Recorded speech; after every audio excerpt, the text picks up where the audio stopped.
So today I'm going to show you this really simple, natural, everyday sort of hair and makeup and outfit. No, today is actually really exciting. I'm going to be sharing with you the makeup I wore to renew my vows in. So we actually had a whole wedding photo shoot done. A lot of you may already know this, but I know I have new subscribers coming in constantly asking for wedding photos and stuff like that. And when my husband and I got married, we were really young, we were really poor, and we couldn't afford a wedding. We eloped, but we just had like a courthouse ceremony. There were no real vows exchanged.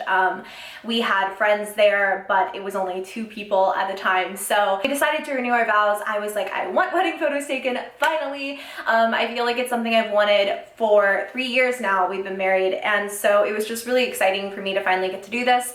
And yesterday was the shoot and the day that we renewed our vows. So today I'm actually refilming the makeup. I started filming it yesterday and I ran out of time, so I had to finish up my face in the car. Long story, but I'm going to be going through my makeup, hair, and outfit. Well, my dress, obviously.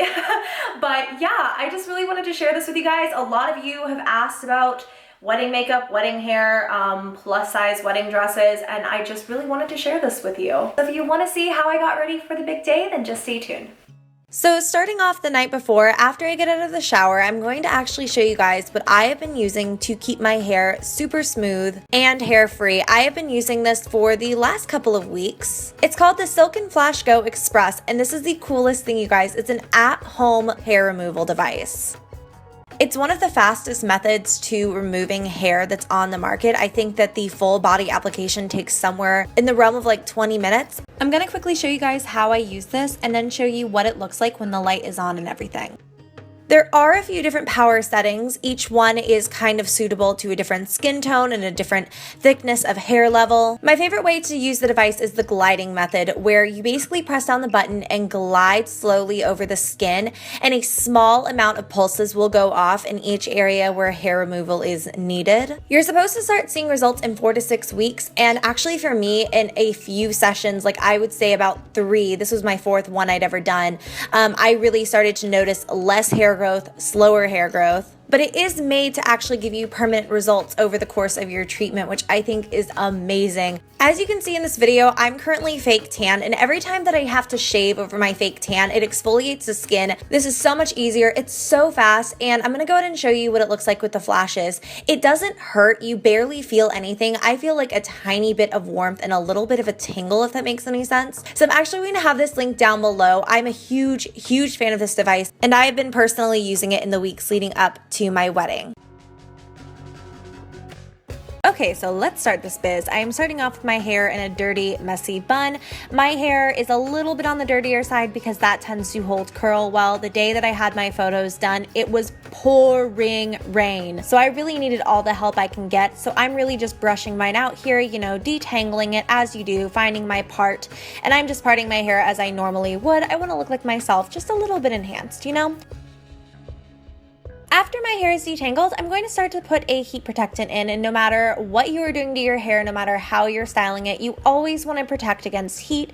It is just going to leave you with fewer split ends, and it's going to make your hair look sleeker and shinier and just nicer. After I brush that through, I'm going to section off the half I'm not going to be working on currently into a little pigtail. So cute.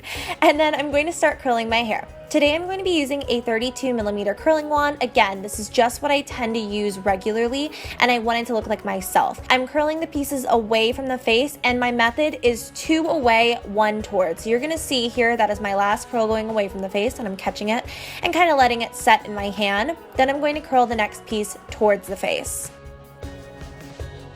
Again, just catching it in the hand, letting it cool, and I'm gonna keep going away from the face this time. And it's super simple, I know you guys get it, but of course I wanna make sure I'm a little bit more in depth with my hair tutorial so you guys can get this exact look. For the front of my face, this half of my head doesn't have as much hair, so both pieces are going away from the face because the front 2 sections I always want going away.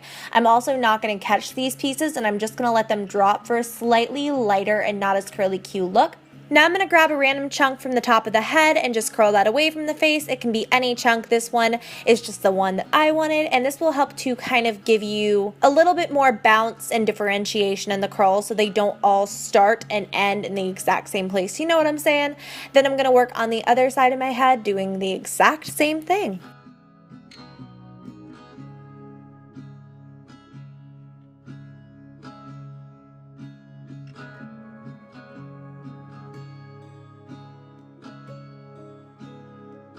Now for the front chunks of my hair, I'm first going to take the hair and twist it between my fingers. So I'm just basically twisting the hair. There's no braiding, there's no like literal twisting where you cross pieces in front of each other like a 2-strand braid. I am twisting the hair around itself, and I'm going to wrap that around the curling iron. This gives you a very, very bouncy, super cute ringlet. It's going to be quite tight as well, so that's just something to note.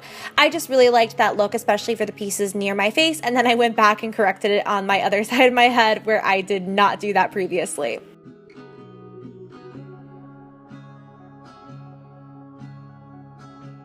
So let's let the hair curl for a while and just sit like this before we touch it, and let's get into the makeup. So for makeup, I'm going to be priming my face today using my favorite primer ever. This is the Too Faced Hangover RX.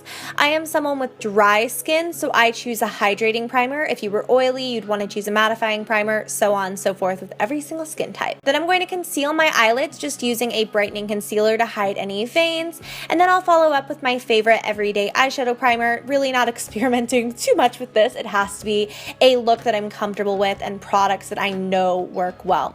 Then I'm going to dip into the Lorac Pro Palette. This is the first Pro Palette, and I'm going to take the color Mauve on a fluffy brush. I'm going to dust that really, really messily and quite heavily into the crease. I want this to look pigmented because it can always be blended away, but I want to know where my crease will start. Then I'm going to be taking the main shadow palette for this look. This is the Too Faced Boudoir Eyes, and I'm going to take the color Satin Sheets. This is a peachy pink gold duochrome shadow. I'm obsessed with it, and I'm obsessed with the brightness that it brings to the eyes. I'm going to pack that on pretty heavily into the first 2/3 of my lid. Then I'm going to take this brownish gray taupe color and just start packing this into the outer corner. This color can be a little bit finicky. It didn't really want to grab on. I think that I had let my primer sit on for too long and it wasn't quite as tacky as it should have been. So you can see I'm really working with that here. And then I'm going to take it and put a little bit just into the crease and bring that in about halfway. Now I'm going to take a nice dark matte like purpley brown shade and really start deepening up the outer V. This is staying in the outer 2/3 of my eye. I'm not bringing it in any further, and I'm using it both on the actual lid and in the crease, like I said, about 2/3 of the way in. Then I'm going to take this bronzy, shimmery brown and just pop that between the pink and where I place down the taupe on the lid, just as a light transition. I'm going to take a moment just to blend everything together. That's quite important in a look like this. Then using that dark purpley brown again, I'm going to use this to line my upper lash line. And you may think this is silly because right after that, I'm going to go in and use a separate liner that is nice and opaque. But this will kind of give that a little bit of a smokiness without actually smudging out the liner, because I'm using liquid liner for the drama, for the intensity, and for the crispness that it gives, but using that shadow first will give it a little bit of a hazy effect. Now it's time for a foundation. I'm using my Too Faced Born This Way because I love it, and my current shade is Vanilla, and I'm first just going to dot that on using my fingers, and then I'll blend it in with my fingers because that's how I like this foundation best, and there are no rules with makeup. You can use whatever you want.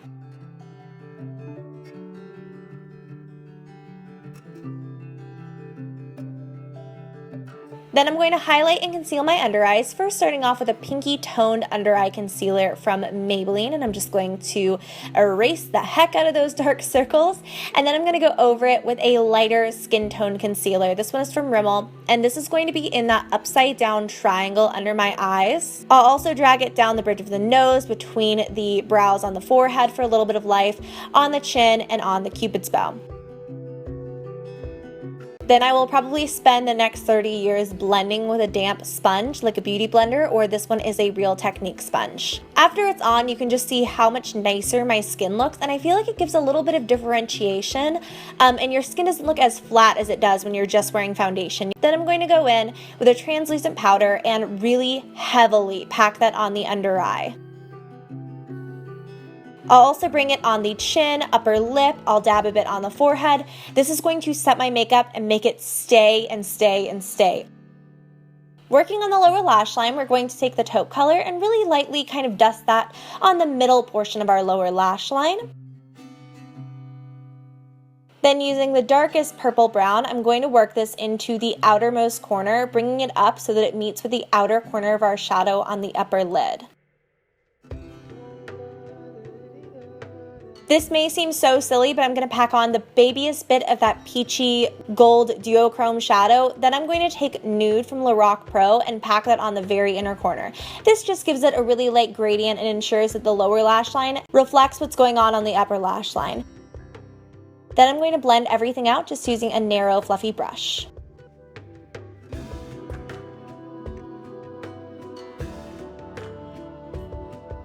Now I can use this light bone white shade, and this is matte, and I'm going to highlight my brow bone with this. This not only gives the brows a bit of a lift, it also kind of gives your eyeshadow a stopping point, and it blends out any unruly or harsh lines. Now I'm going to go into my contour shade of choice, and this is the IT Cosmetics Vitality Glow Bronzer. It is beautiful and it adds a lot of warmth to the skin while not being too dark. So I'm going to brush that under the cheekbones, I'm going to take it on the temple, the sides of the forehead, and I will also bring it under the jaw and down the neck. Now using a darker contour powder, this one is from Too Faced, I'm going to really pack this underneath those cheekbones. So this is going to be a really dark shade, but we're going to blend and blend and blend until it doesn't look quite as much of a streak. I'm also going to take this under my jaw in the double chin area just to camouflage it. Now using my translucent powder and a kabuki brush on a stick. I don't know why, but describing this brush always makes me laugh. Kabuki on a stick actually sounds like something you could get at a festival, like deep fried. You know what I mean? Not a festival, like a carnival. I don't know what I'm talking about.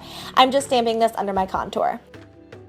And I'm blending in my under eye powder because it's had enough time to set and now my concealer is set in place for the day.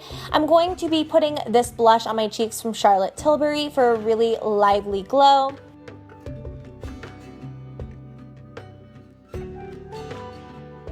Now taking this highlighting powder, and this is my fave, it's a really light white gold shade that just reflects the light so beautifully, and it doesn't look too over the top. I'm going to pop that on the cheekbones, then I realized I didn't contour my nose, so I'm quickly doing that just using the IT Cosmetics bronzer. Then I will take a bit of that highlight on the tip of the nose, Cupid's bow, and on the forehead for that glow. Now I'm going to brush out my brows using a spoolie, and my brows stayed pretty true to how they normally are. I'm just filling them in using the Anastasia Brow Wiz Brow Pencil in the shade Taupe.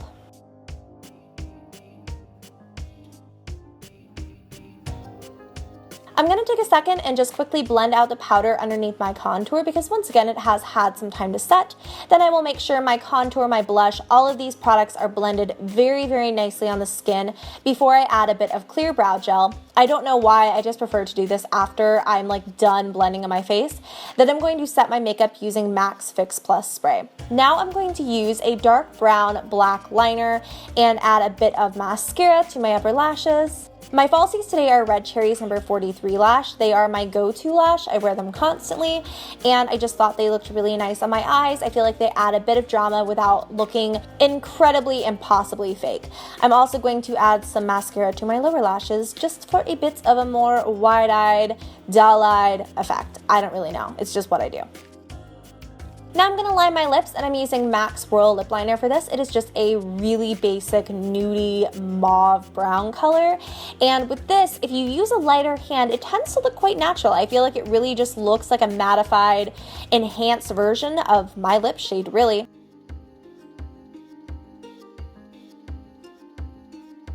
Then I'm going to go over the top using MAC's Brave lipstick, and once again, very similar to the concept of MAC's Swirl Lip Liner, just a pinky mauvey brown color. Now that the makeup is done, let's move back into hair. I'm bringing it all forward and just running a little bit of an oil throughout. This one is from Carol's Daughter. It smells amazing, and it leaves my hair looking so sleek and shiny and healthy, and it also banishes any frizz. I'm obsessed at the moment. I'm also using their hairspray to get a bit of hold in my hair, and that is the completed hair and makeup. By the time that I finished, natural lighting was done for. So you're seeing me here in artificial lights, but I love how the makeup turned out. It's soft and smoky without being too much. And the romantic curls are just very true to what I wear. So getting into my dress, it is from David's Bridal. I think that the designer is Oleg Cassini. I will link it down below. It is the dress I've always wanted. I love the one shoulder detail. I love the bust line. I love the beading. And it is just the gown I have wanted ever since I was a little girl. And there is my completed bridal look. Do it for me. I really hope you guys enjoyed this video. If you did, give me a thumbs up, subscribe to my channel if you have not already. I will see you so soon in my next video. Thank you so much for watching, and I hope you have a great day. Bye.